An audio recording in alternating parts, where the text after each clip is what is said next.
नमस्कार दोस्तों, स्वागत है आप सभी का आपके अपने चैनल आर्ट ऑफ अर्निंग में। दोस्तों, आज की यह वीडियो पेपाल यूज़र एग्रीमेंट का तीसरा पार्ट है। इस वीडियो में आज हम आपको बताएंगे कि एज ए बायर आप कैसे प्रोडक्ट को बाई कर सकते हैं, कैसे आप उनको रिटर्न कर सकते हैं, कैसे आप रिफ़ंड पा सकते हैं उन सेलर से जो पेपाल को यूज़ करते हैं, जो पेपाल अकाउंट में पेमेंट को रिसीव ट्रांसफ़र कर सकते हैं। Buying something from or returning something to a seller who accepts PayPal payment। आज की इस वीडियो में हम मेन आपको 5 पॉइंट बताएंगे। वो 5 पॉइंट इस प्रकार हैं। पहला है हाउ टू बाई समथिंग, दूसरा है फीस की कितना चार्ज आपका लगता है बाइंग और सेलिंग में, तीसरा है पेमेंट रिव्यू, हमारा चौथा पॉइंट है ऑटोमेटिक ट्रांसफ़र और पाँचवा पॉइंट है रिफ़ंड का कि कैसे कैसे रिफ़ंड हो सकता है, क्या उसके चार्जेज हैं। तो इन 5 पॉइंट पर आज हम बात करने वाले हैं। तो चलिए सबसे पहले हम पहले पॉइंट पर फोकस करते हैं, हाउ वी बाई समथिंग। आप पेपाल के ज़रिए कुछ भी प्रोडक्ट को बाई कर सकते हैं।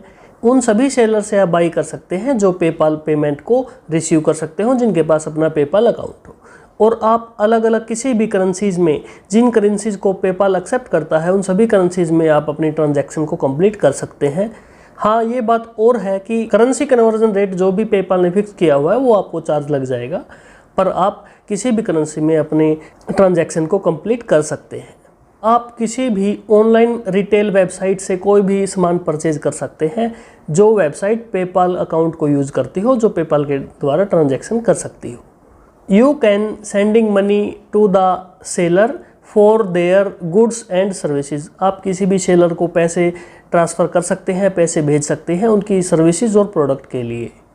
आप किसी भी सेलर के फिजिकल स्टोर से भी कोई भी प्रोडक्ट परचेज कर सकते हैं और उसको पेपाल के द्वारा ट्रांजैक्शन या मनी ट्रांसफ़र कर सकते हैं।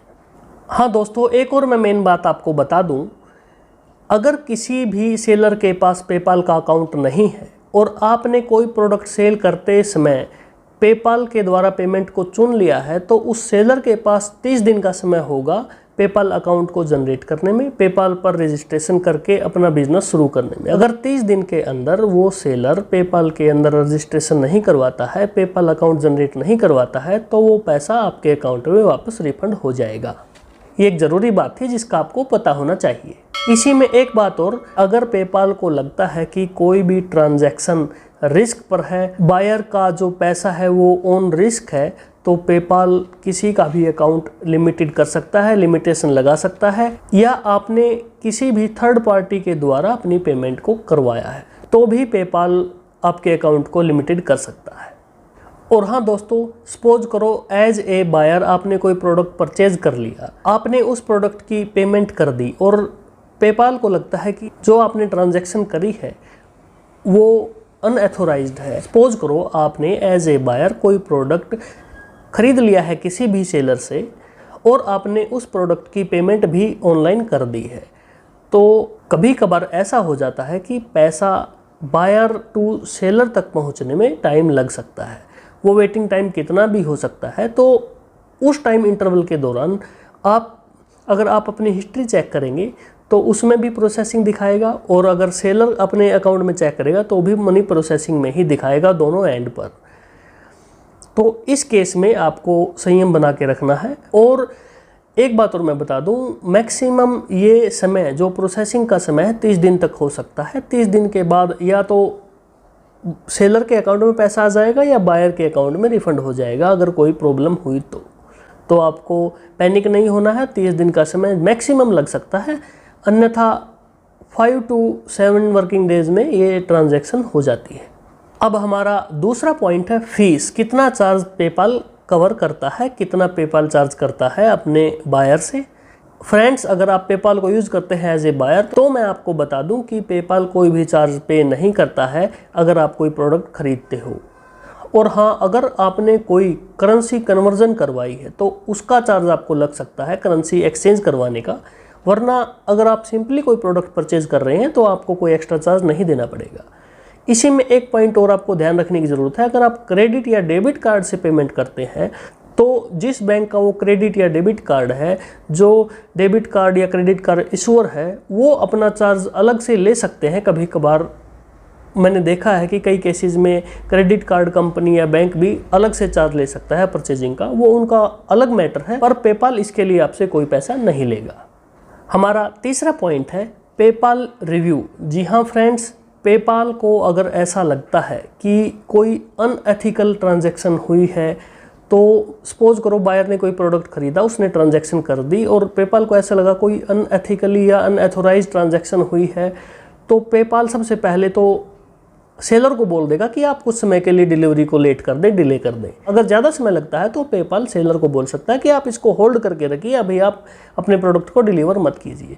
उसके बाद पेपाल रिव्यू करता है। अगर ट्रांजैक्शन सही लगती है तो पेपाल सेलर को बोल देगा कि आप अपने प्रोडक्ट को डिलीवर करवा सकते हैं। और अगर पेपाल को सही नहीं लगता है तो पैसा कई बार तो बायर के अकाउंट में रिफंड हो जाता है।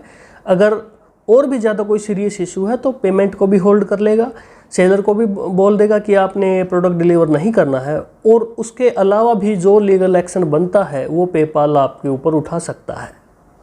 हमारा चौथा पॉइंट है ऑटोमेटिक पेमेंट्स। जी हाँ friends, automatic payment basically buyer और सेलर के बीच एक एग्रीमेंट होता है। अगर कोई बायर लगातार किसी भी पर्टिकुलर सेलर से प्रोडक्ट खरीदता रहता है तो उनके बीच आपस में बॉन्डिंग हो जाती है, अंडरस्टैंडिंग हो जाती है, ट्रस्ट बिल्ड हो जाता है, तो बायर कई बार ऑटोमेटिक ट्रांजैक्शन को अलाउ कर देता है, परमिशन दे देता है, उनके बीच एक एग्रीमेंट को सहमति दे देता है। वो प्री अप्रूव्ड एग्रीमेंट भी हो सकता है, प्री एथोराइज बाइंग अप्रूवल भी हो सकता है, रिकरिंग पेमेंट हो सकती है, रेफरेंस ट्रांजैक्शन भी हो सकती है। और ये सभी transactions reserve bank of India से सब्जेक्टेड होती हैं। रिजर्व बैंक ऑफ इंडिया का इन पर कंट्रोल होता है, उन्हीं की रूल एंड रेगुलेशंस लगती है। ऑटोमेटिक पेमेंट्स या ट्रांजैक्शंस सभी सेलर्स के लिए नहीं उपलब्ध होती हैं। अगर आप ऑटोमेटिक ट्रांजैक्शंस करते हैं तो आपको कुछ एडिशनल रूल फॉलो करने पड़ सकते हैं। ये डिपेंड कर रहा है कि आपका बायर कौन है। ऑटोमेटिक ट्रांजैक्शंस के लिए डिपेंड करता है कि आप कौन सा प्रोडक्ट को परचेज कर रहे हैं और आप किस बायर से परचेज कर रहे हैं। इन सभी चीज़ों को देखने के बाद आप ऑटोमेटिक ट्रांजैक्शन कर सकते हैं, वो भी पेपाल की अप्रूवल के बाद। और हाँ दोस्तों, अगर आपने ऑटोमेटिक ट्रांजैक्शन को परमिशन दे रखी है, एग्रीमेंट बना रखा है और आप कोई प्रोडक्ट परचेज कर रहे हैं, तो मैं आपको बता दूं, आप बीच में भी किसी भी ट्रांजैक्शन के बीच में भी आप अपनी सेटिंग में जाकर या पेपाल की कस्टमर सपोर्ट को बोलकर ऑटोमेटिक ट्रांजैक्शन को रुकवा सकते हैं, पैसा होल्ड करवा सकते हैं। तो फ्यूचर में जो भी डील होगी या होने वाली है वो सभी डील के लिए भी आपकी पेमेंट कैंसिल हो जाएगी और सेलर को कोई भी पैसा नहीं मिलेगा अगर आप कैंसिल करवाते हैं वो एग्रीमेंट तो। और हाँ दोस्तों, अब हमारा पांचवा व लास्ट पॉइंट आता है रिफंड्स का। अगर आपने एज ए बायर सेलर से कोई प्रोडक्ट परचेज किया है, आपने वो रिटर्न कर दिया, आप रिफंड चाहते हैं, आपने अगर सेम डे रिफंड की रिक्वेस्ट डाल दी और आपने कोई करेंसी एक्सचेंज करवाई है, करेंसी ट्रांसफ़र करवाया है, अगर सेम डे आपने रिक्वेस्ट डाली है तो आपको यह बात ध्यान रखनी है, जिस दिन आपने वो पेमेंट करी है उसी दिन के करेंसी एक्सचेंज के, करेंसी ट्रांसफ़र के रेट आप पर लागू होंगे। अगर आपने एक दिन से ज़्यादा डिले कर दिया तो पेपाल आपको उस दिन के चार्ज लगाएगा जिस दिन आपके अकाउंट में वो पैसा ट्रांसफ़र करेगा। तो ये बात आपको ध्यान देनी है, क्योंकि ये सभी चीज़ें तभी लागू होती हैं तब आपने कोई करेंसी ट्रांसफ़र करवाई हो, करेंसी एक्सचेंज करवाई हो तो। फ्रेंड्स, आज के इस वीडियो में इतना ही। आई होप आपको ये वीडियो बहुत पसंद आई होगी। अगर वीडियो पसंद आई तो वीडियो को लाइक करें, और हाँ, अगर आपके मन में कोई डाउट या शंका है तो आप हमें नीचे कमेंट कर सकते हैं।